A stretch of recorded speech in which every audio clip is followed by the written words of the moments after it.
Hi, I'm Bruce Bolger, founder of the Enterprise Engagement Alliance, which is dedicated to helping organizations of all sizes achieve their goals through a strategic and systematic approach to people.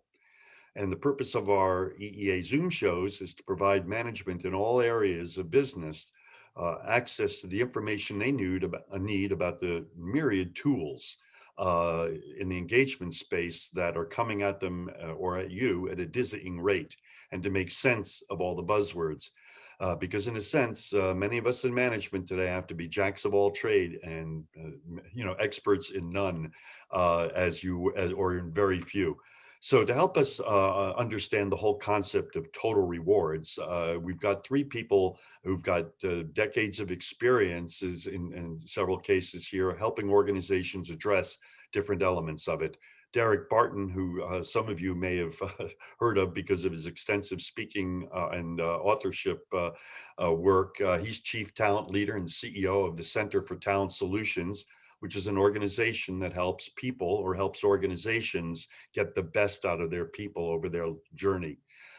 Darwin Hanson is a technology expert in the area of HR and management technology, and also an expert in compensation. So he's going to bring the perspective of total rewards from the perspective of technology and compensation.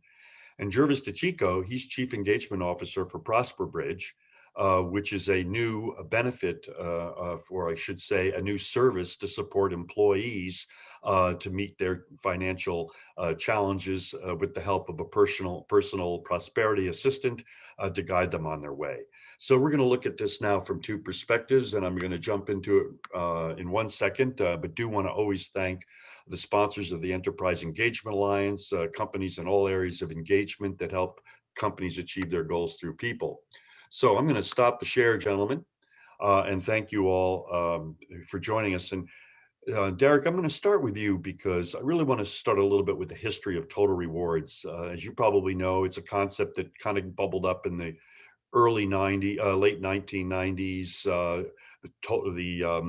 The organization that today is known as what is that, Darwin? The leading organization in total rewards would be World at Work, probably. World at Work. Yeah, they came up with that whole concept of total rewards. And that is a strategic approach to how you compensate and reward people.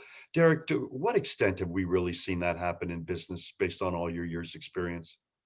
Well, I think we've seen that companies have moved from just rewarding or just having the competitive pay, or let's say trying to incentivize the actions and the outcomes that they want when a person's in a different role, right? So they're trying to look at that line of sight between rewards to adding the recognition on top of it. So we saw tons of work around recognition and how do we really recognize people and create systems around it. I think now, as we see this next evolution of total rewards, it comes back to that word total, where we're starting to look at how do we really make an impact with every employee, every one of our talented individuals that are part of the organization. So that's the first key, is being able to impact all, and also look at how we can impact them within their life and work life. So now, as we look at total rewards, we're looking at how do we make sure the work environment, the key manager actions, as well as the organization is doing the right things to impact people in their life and work life. So that's where it's going. And that ties in beautifully to the work Darwin has been doing. Darwin, you published an article in our Engagement Strategies Media about a month and a half ago on Total Rewards 2.0. And really, what distinguishes Total Rewards 2.0 sounds a lot like what we just heard from Derek. What's your perspective on where we really need to be going? Yeah, I think and I really agree with what Derek was saying. And it used to be back in the day, total rewards was really called comp and benefits. That was it. That's all they looked at. All everybody cared about were comp and benefits because the organizations were kind of looking at it from an expense standpoint. The employees are expensive. They cost us money, rather than looking at it from a productivity standpoint. of how can I help my employees to become more productive. So one of the ways that I like to think about it is I kind of created a definition that I think for total rewards makes a lot of sense.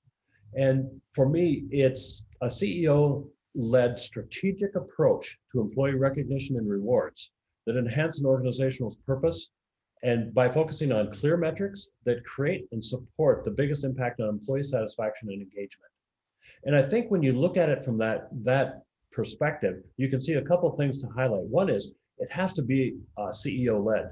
And the reason why it has to be CEO-led is because we need to meld in with this, the organization's purpose, values, and goals. We need to have that as part of the platform. If it's not, we're just not going to see any benefit from the programs that we create. We also should highlight that it needs metrics. We have got to include metrics in that. I'm sure everybody knows Peter Drucker, but one of his famous quotes was, "If you can't measure it, you can't improve it." There's another guy by the name of Carl Pearson. I like his quote as well. And it says, "That which is measured improves. That what is measured and reported improves exponentially." And I think those two give us that ability to look at it and say, okay, is this going to go anywhere? But I think there's a final aspect of this, and that is employee satisfaction and engagement is the important aspect of this, because that's really what we're trying to accomplish with this. We're trying to create a total rewards package that allows our employees satisfaction and engagement. And the reason we need engaged workers isn't just because we want the workers to be engaged, but engaged workers are 22% more productive. And that then brings us right back to the top of the line, and that is the reason why we do this. The reason why we do this is we want to have that engagement. We want to have the ability of the organization to prosper. And that ability to be more productive is part of what Total Rewards is all about. And that ties in with the work that you did, Jervis, in creating Prosper Bridge. And that was the research that you did that found out what it costs companies when we are not addressing the fundamental issue that a huge amount of Americans face today, and that is living paycheck to paycheck, having unexpected costs that they're not preparing for. To what extent did you find in your research that affects productivity and quality in an organization? Well, Bruce, it has a dramatic impact on productivity. In fact, it's the single largest factor in an employee's engagement because it's the dominant stressor in most people's lives.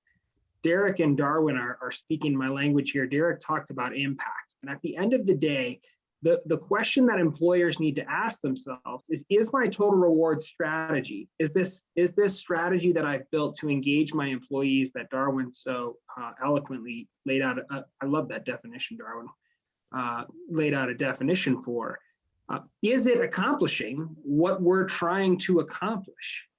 And if it's not hitting on the most important outcomes or impacts that employees themselves want at an individual and a group level, then it's failing. And too often we're focusing on the inputs instead of the outcomes. And what we do at Prosper Bridge is we get right to the heart of what each employee needs and then how they can take their compensation, their benefits, that whole total rewards package and turn that into the progress that they need and want to see in their own lives. And Derek, this ties into a question for you. Let's really look at it seriously. Was if we honestly look at business, when that concept of total rewards came out, what percentage of companies would meet the definition of Darwin's, a CEO-led strategic and systematic approach tied to organizational values, goals, and objectives? To be candid, I'd say 1 out of 5 talked about it. So let's say 20% organizations started to say, hey, how do we start to do this? Half of them really did something.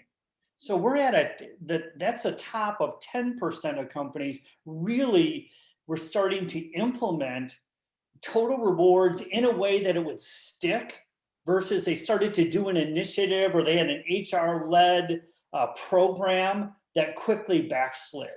Because, and I want to go back to Jervis's comment earlier is it's about impact. So if they didn't attach this to the key performance indicators, it was short-lived because it became a cost, not an investment that was truly going to make a difference with each person in a way that they would engage and perform at their best, because companies won't stick with it. If they can't see how it's moving the needle on the critical, and I'm going to say the vital few versus the vital many measures they could measure, it's got to come back to those core items that strategically make them competitive.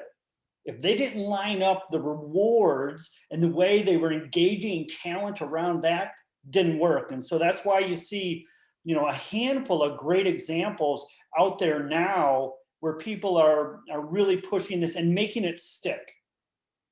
And if you want to think about it, when I come back around to you, you might even want to give some examples. I could myself, but the key is CEO led, isn't it? CEO led. I'm going to build off that, because you can have a CEO led initiative, but if that senior leadership team doesn't see how it's moving their different operating business units, then it can be CEO led and fail, because you've got one person cheerleading it, but you need that leadership team has to be aligned that this is going to make a difference in the outcomes for their business unit, or in a ways they give it a lot of lip service, but there's truly not the commitment, and the commitment through action, not words, with what they're doing in each of their operating business units. And again, this leads to a question to you, Darwin. The reality is, and of course, you've been in business many more years than you look, and you've seen a lot of different situations. You belong to World at Work, you belong to SHRM, you talk with a lot of colleagues. I think the reality is that organizations are really burdened with silos, and that this sort of strategic and systematic approach that requires, as Derek says, the leadership of everybody. And I would even argue that means the front line, the man or woman who manages the frontline workers. Those are the people in front of the customers, by the way. Hello. So Darwin, silos, aren't they a serious problem to overcoming this issue of total rewards? I mean, in many cases, comp barely talks to benefits in big companies. That's absolutely right. It has been very traditional for companies to look at the work and go, oh, it's too much work. Let's just create separation between the two, and let's just work on those separately and without any communication. So there's no from the top down effort to bring those two together. Just even at the simple comp and benefits area, if we're looking at all 6 or however many that you determine are part of your total rewards package, if you look at all of those, you can't put those in silos. They have got to be brought together, and one affects the other, and all of them affect the organization. And so you need to bring those together and create a consistent methodology that you're using in a consistent practice. Now, each of them have their own struggles. Obviously, that's the case. The struggles for comp is different than the struggles for benefits, and the struggles for work-life flexibility is different than the struggle for performance and recognition. So all of those are a little bit different, but they need to follow the same you need to look at them through the same sort of lens to determine, all right, are these having the impact that we're looking at and we're looking for in this organization? Are they doing what we want them to do? And are they beneficial to the employees? If the employees don't see them as beneficial, it's not a program. That's just something you're doing. They have to be beneficial for everybody involved. So really developing these as an independent and individual silos is one of the reasons why I think that total rewards didn't make it to begin with, and that we're really having to look at this from a really different perspective and saying they all need to be looked at with the same lens or through the same lens. And we're going to get back to that, because Jervis, you have frontline experience with this issue. Now, here's the absurdity. From your experience, what percentage of employees in general have any real idea of the benefits that their companies are even offering them and how they can take advantage of them? That's a great question, Bruce. And what Darwin just said is so important, right? At the end of the day, the question is, how do we pull all this together? And if the company itself doesn't have a defined strategy, doesn't have a clear path set out to pull all these things together and to make them be compatible and congruent with one another, then how can we possibly expect the end user to be able to make sense of all these different siloed compensation strategies? And to answer your question directly, we know from doing research that a very small percentage of people actually understand their benefits. Less than half, 49%, say they understand their benefits. From our own work, we know that the number is actually much smaller, because we don't just ask, do you understand it? We ask, do you understand? And then we say, okay, what part of this is or isn't working for you? And they say, well, actually, I don't understand. So about 49% are saying they get it.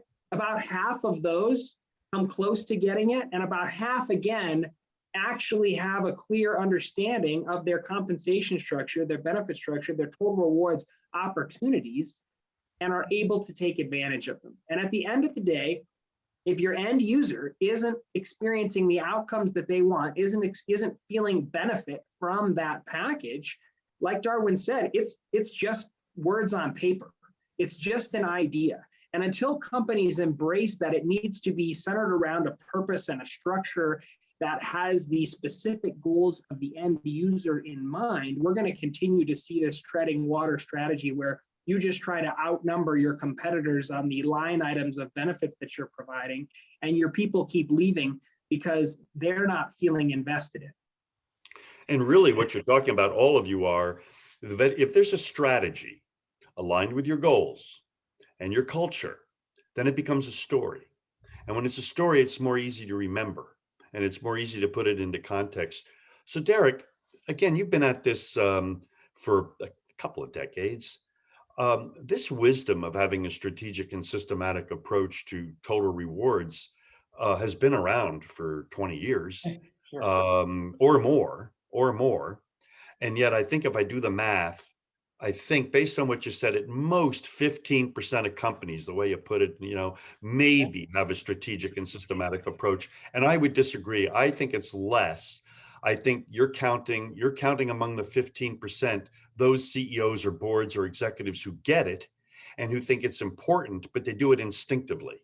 It's not really strategic and systematic. They just come up with things, but because they have it in their heart, it seems like it's a system. But either way, if you agree that it's only about 15%, do you think the climate between the new analytics that we're getting from our CRM systems, our employee relationship management systems, all the data, human capital analytics, the pressures from the Securities and Exchange Commission to publish human capital information, do you think we might be seeing a change and that companies might be ready for applying a strategic approach as was done to address our quality program problems in the 1990s? I think it sets a stage for that opportunity, for more people to really say, hey, other people are recognizing the importance of connecting this to our long-term success. So it sets that stage, but will they do anything about it? And with all of our CRMs and the ease of measurement, and technology has really made, in a way, the ease of measurement happen. But, it kind of comes back to that issue. If it was, easy, if making something easy to measure caused people to take action, there'd be a lot of skinny people walking around, because it's so easy to jump on the scale.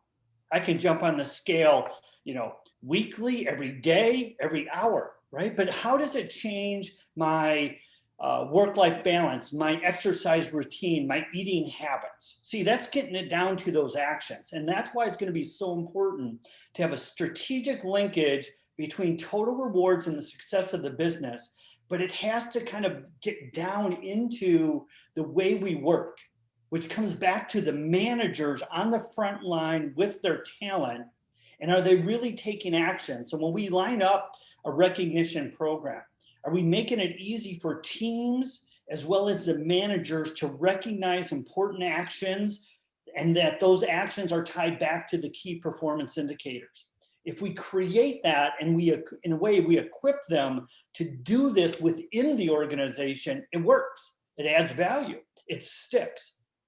If it's strategic, but it doesn't degenerate into real work that people do, it's just going to be something cool that people talk about, that researchers are talking about, but it's not going to make an impact and it won't stick. And there's a funny thing that Derek, that you said, you know when you start losing weight, not you, but when one starts losing weight, it's when their doctor says to them, if you don't lose weight, you're going to die. Right? Or if you don't lose weight, you're going to pay 50% more on your life insurance, and your significant other says to you, honey, no, right. So I think one of the things that's really changing, Darwin, and is the fact that this is moving to a need to have, because of the recognition that how we treat people is becoming so important. Between the SEC and the fact that so many investors are interested now in how companies treat people, do you think we're actually seeing, Darwin, a situation where companies might not have any choice now, that their boards are going to start asking them, their customers, their supply chain is going to be asking them, how do you treat people? Is there a shot this is going to move from a nice to have to a need to have as a result of the SEC, integrated reporting, and all these other pressures? Yeah, I'm not sure if it's those pressures that are leading to it, but certainly there are pressures from all the stakeholders that they want their employees to be satisfied. They want them to be engaged. They want them to stick around. They want the retention. But one of the things I find very, very interesting is a couple of years ago, you couldn't find a job as a total rewards, vice president of total rewards, as an example. There wasn't such a job. If there was two of them. And they were global compensation people, right? And around the globe, not everybody calls it compensation. So they changed the name to total rewards to account for that. It's like, oh, okay, but you really didn't do anything. All you did is change the name. But now there's a number of organizations out looking for a vice president of total rewards. So you look at it and you go, oh, wow, maybe they're getting it. The problem is when I start reading through their descriptions of what they're looking for, sounds like comp and bends all over again. And I don't see anything about all the other programs that are part of total rewards. So there's an encouraging part of it in that people are recognizing that total rewards is out there and something people want, but we still have a lot of work to do educating and getting people to understand that total rewards is bigger than just comp and bends. That's only one piece of it. It's bigger than that. There are other aspects of total rewards that we need to understand. So I think there's an appetite for it, and I think there's an understanding that it's necessary. I don't think we're there yet. I think we can get there, but I don't think we're there yet. And again, I agree with what Derek said. It's going to be driven in the end day by metrics, and they're very simple metrics that no companies follow. Derek, something called human capital ROI, human capital value add. These are simple calculations that you can track over time. And if your human capital ROI is going down, you can almost bet that your EBITDA, your earnings, before income tax and amortization, et cetera, go down. So that's when the CFOs begin to realize, wait a minute, we have 50% of our, I think Jervis, you referred to that, 50% of our costs are in people with no ROI measurement on any of these activities. That's still the case, I think, in most organizations. Jervis, from your perspective,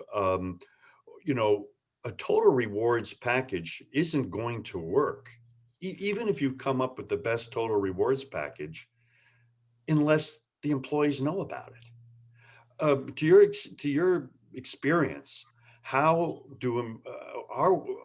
much time does HR have to allocate to really sitting down with each employee and identifying how the total reward strategy can align with their needs? That's a great question. And I think there's three core obstacles to the success of total rewards program. And you've just hit on the first one, it's time. In HR, whatever your HR department means at your company, in a lot of cases, it's actually really a compliance function. a legal protection function. But whatever it means, no one that I talk to in HR feels like they have an abundance of time. So that is a big obstacle. Number two is open enrollment. So open enrollment being the primary vehicle for educating folks is a very compact, very intense, very poorly designed. And by the way, it's marketed by the people that the employees know are trying to get their dollars or trying to extract their dollars from them. So they're not really listening or paying attention because there's a trust breakage there. And third, and maybe most importantly, as we've already pointed out, is the company themselves likely don't understand their own total rewards package that they're providing to their people. So how can we ultimately end up with people making the best use of this? Real quick, Bruce, I'm going to talk about what I know about, which is financial stress, because Darwin has hit the nail on the head. You have to look at how all of these different factors are interrelated and affect each other, because otherwise your program's not going to achieve outcome. So turnover. For people making up to $30,000 a year, it's a relatively small cost. If you're making more than that, it goes up. If you're making over $100,000 on average, you're looking at a cost of somewhere between 100 to 213% of salary. It affects depression. It affects anxiety. It affects insomnia, lack of exercise, avoiding getting your checkups from your doctor, skipping preventative measures, stress-related conflicts at work, accidents at work, 401k loans, which affects payroll and is a bottom line issue, benefit questions, strain on your HR department, payroll taxes, on-time enrollment. One issue impacts all these different things, and you're saying, I'm not going to give you an outcome. I'm going to give you a list of things that you have to pick from and put together into a package that works for you and creates the impact you want in your life. Come on, it's never going to happen. Well, that's the bottom line. In other words, when you look at total rewards, we got a problem from top to bottom, it seems. We have a problem that the CEOs aren't really seeing it as strategic and systematic in many cases. If they do, they don't necessarily have the buy-in of their immediate management. If so, they don't necessarily have the buy-in and training of the frontline management. Derek, do you think that, again, this issue of whether companies are going to see that they have to address this, that they're driving with one eye on the road, that, they're missing the opportunity to create wealth? Let's assume that they begin to get it. Do you think that we're seeing a whole new bunch of employee engagement apps and technologies coming about that enable a company to kind of put everything on one platform, sort of like CRM does for, customer relationship management does, this idea of being able to have surveys, tests, communications. Hey, here's your latest benefits thing, news, collaboration, recognition. This is still at the very early stages. I would say that the employee engagement technology is sort of like CRM was in the early 90s. It was a very early stage, but that it does have the opportunity to force companies to align and get things working together. Do you see that, exploding as an opportunity? Because only about 5% of companies would have what I would call a digital engagement strategy. And I mean a total reward strategy beyond Slack or Teams or Qualtrics. It's not just employee engagement surveys. You get the difference. Sure. You see that having an impact? Yeah, I think the opportunity now for technology is to provide stuff that matters, not just stuff. And that's what some of them are doing initially, is they're pushing, all this stuff at all the individuals, and it's making it tough for the individual to find the stuff that matters. So that's going to be key. And I want to come back to and build off Jervis's comment around, we've got HR that plays a role in this, no doubt. But I'm going to go back to managers, because if managers connect with their talent, and if they're talking about what matters to you, here's something that we now offer as an organization. Are you taking advantage of this? Or have you used this? Or what part of this is adding real value for you? That connection is key. And after this last year, where we had so much more remoteness impacting people, right? Isolation does not help these initiatives get implemented and stick. What's going to help is when managers start connecting with their talent, whether it's remotely now, because more people are going to start to work remote in some roles. But we can have managers connect with their talent and be talking about, hey, what's working? We've got this new thing. Here's what it is. Here's how you use it. What questions do you have? Gosh, I don't know the answer to that. Let me connect with my HR team and I'll come back around. If that's happening, this stuff will work. But if it's a fire hose and they're just getting pushed because the technology can push it, it's just going to be a bunch of stuff. And I'm weeding through it to find the stuff that adds value. And it's just going to slow it down. And pretty soon, I don't even want to scroll through or look at whatever that technology feed is, because it's just too confungled and too busy. And I've got to hunt and peck. I don't want to do it. I'm moving on to other stuff. Well, and this gets to the other issue, Jervis, with the problem with technology is it's not the end in and of itself. It's just a platform. And so if you don't have a strategic and systematic approach to the application of the technology, it's just going to be another bright, shiny object.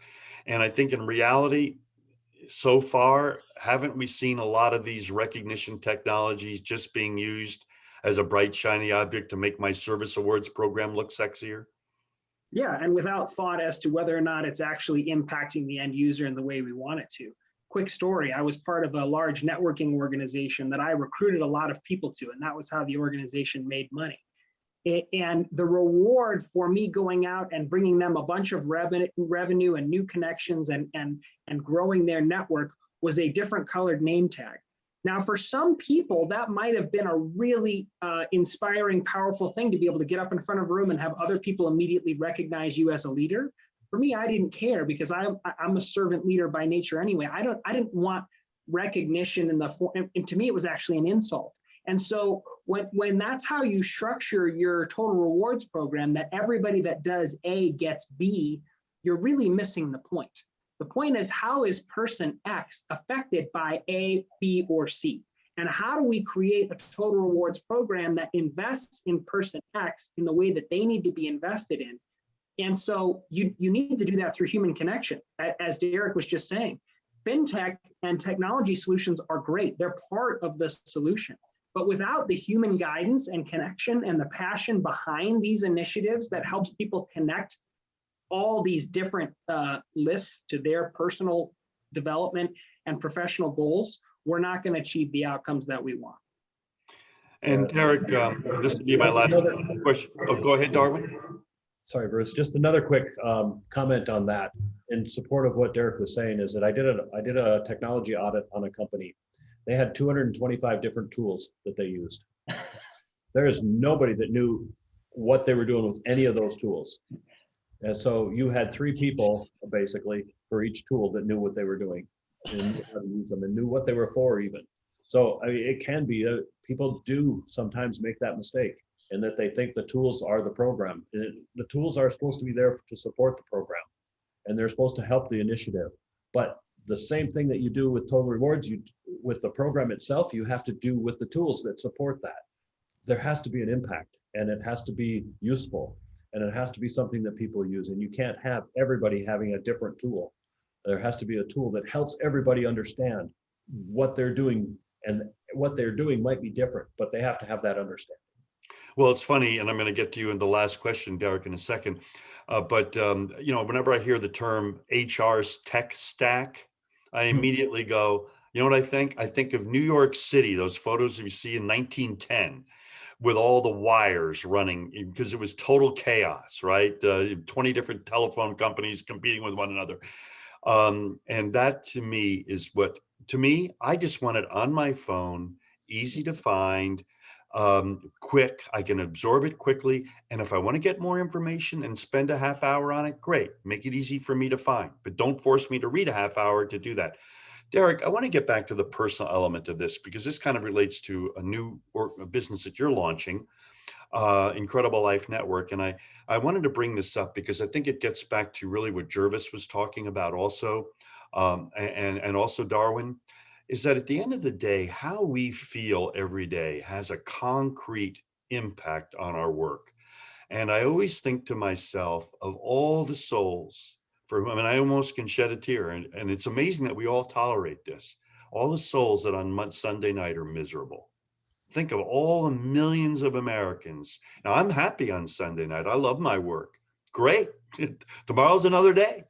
Yeah. And Derek, isn't Incredible Life Network, and you can quickly tell us about that to close, based on your own research in the talent world, that our ability to find a path affects our career and how we feel at home with our significant others.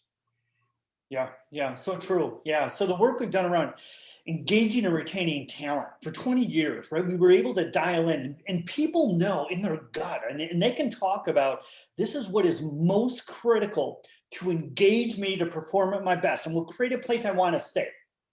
But and so we've been working that, and we've helped people to identify those key talent drivers and how they're going and work on them. So that's helped to engage and retain talent. But the same thing comes back to life.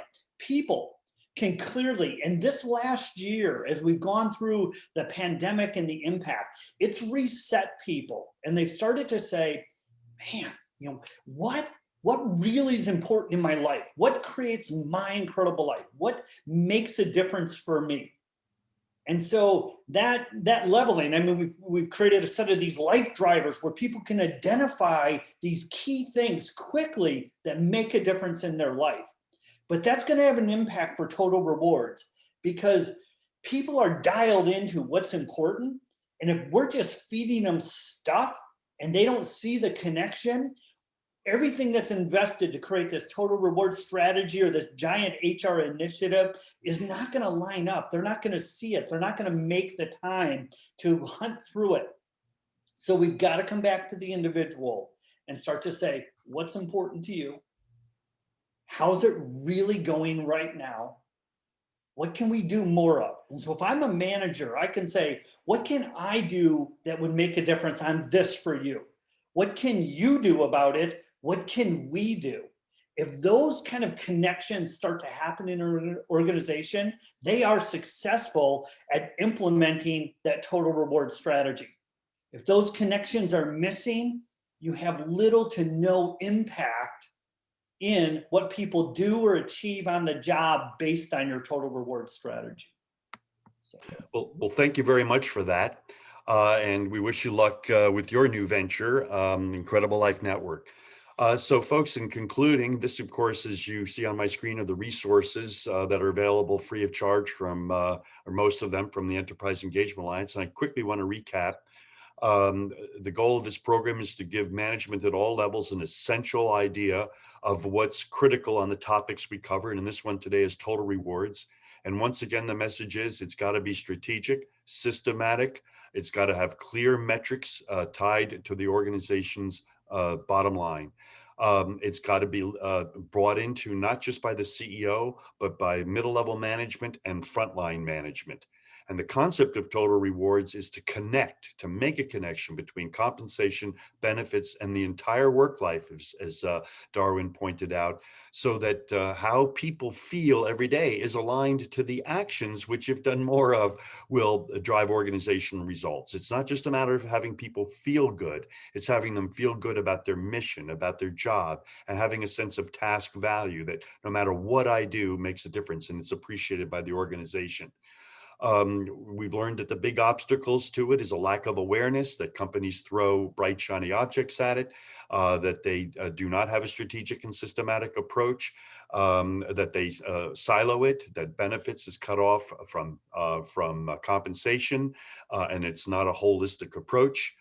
We talked about whether it's going to change. And I couldn't get 100% enthusiasm from our guests, as much as I feel that it will change, in the sense that I think the companies are going to be really forced to. I think our guests agree to a degree, but it's going to take time. And it's only going to happen if it's properly measured and there are clear metrics. And, because that which gets measured gets done. Finally, technology can be a solution, potentially, but that once again, if it's applied in a kind of a tactical way where you throw things at it, and you just make technology as a bright, shiny object, it's not aligned with goals, not aligned with metrics, chances are that'll fail too.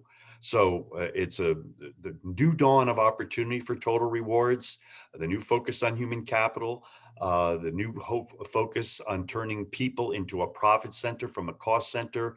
It's all there. What we're lacking, I think, is leadership, and in many cases, an understanding of how to apply these principles in our day-to-day business to break down those silos. So, folks, thanks so much for attending, for participating, I should say, our speakers. And those of you who've listened, we hope this has been a meaningful event to you. And on the footer of the show, you'll see the email addresses for our speakers, so you can feel free to contact them directly. And once again, thanks for listening.